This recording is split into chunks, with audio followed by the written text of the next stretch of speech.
Which Rocky Mountain all-day breakfast mainstay is suffering? And can brunch buffets stay alive in the post-pandemic world? Keep watching to find out which breakfast chains might not last much longer.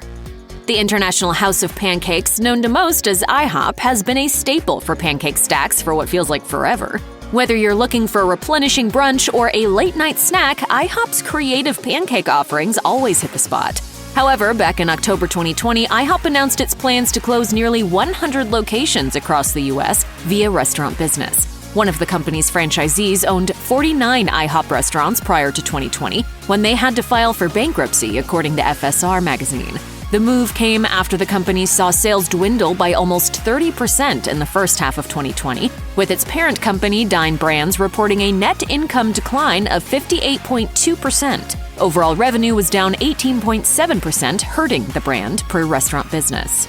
IHOP isn't going down without a fight, though. The company plans to hire 10,000 workers to keep up with an increase in demand, while the U.S. collectively grapples with a labor shortage, according to Reuters. And the company is still moving forward with its fast casual restaurant concept, Flipped, basically a mini IHOP with fast service, first announced in late 2019. IHOP CEO Jay Johns said via an official IHOP media release, "Since we originally announced Flipped in 2019, a lot has changed. We wanted to ensure that we are evolving the concept to meet our guests' needs. With Flipped, we can provide that on-the-go fast casual experience, making now the perfect time to bring this concept into the world." Right about now, we could all use a pancake. We all have those mornings where only a big plate of greasy breakfast will do, and those of us lucky to live near a Perkins restaurant and bakery know that it's the best place to get a hearty plate of eggs, bacon, and all the fixins, along with a mammoth muffin to bring home for later. However, you're not imagining things if suddenly you're finding it difficult to track down a Perkins near you. Back in 2019, Perkins and Marie Callender's LLC filed for Chapter 11 bankruptcy protection after closing more than 24 locations, according to Nation's Restaurant News. The company first filed for bankruptcy back in 2011. Both of these instances were compacted by the decline in sales in casual dining industries, the increase in labor costs, and a tight labor market. And this was all prior to the COVID-19 pandemic, which only exacerbated all of those issues. The company currently has about 320 or so restaurants. The Perkins website shows that some major markets only have a handful of restaurants, with states like Minnesota and Florida retaining the most locations. However, a state like Washington only has 2 remaining restaurants.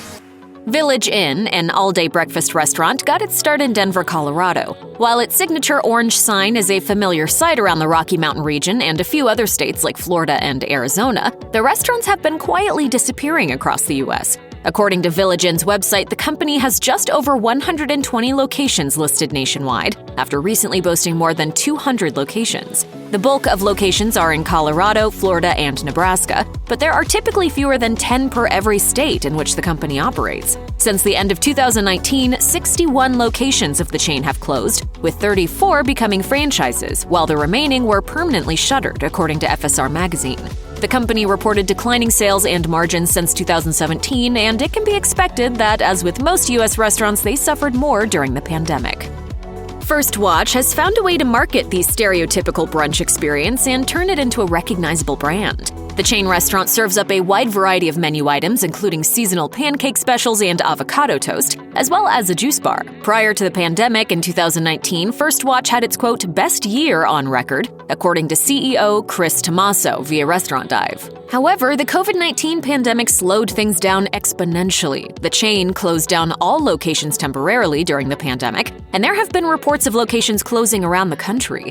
While First Watch spots may be few and far between, the company is trying to recoup losses from the pandemic by expanding. They've returned to restaurant projects put on pause during the pandemic to open new locations, and to maximize on fans of boozy brunch, they've begun serving alcohol. To combat staffing issues and limited restaurant capacity, the company features wait time technology, so patrons can better plan their visits to avoid long waits.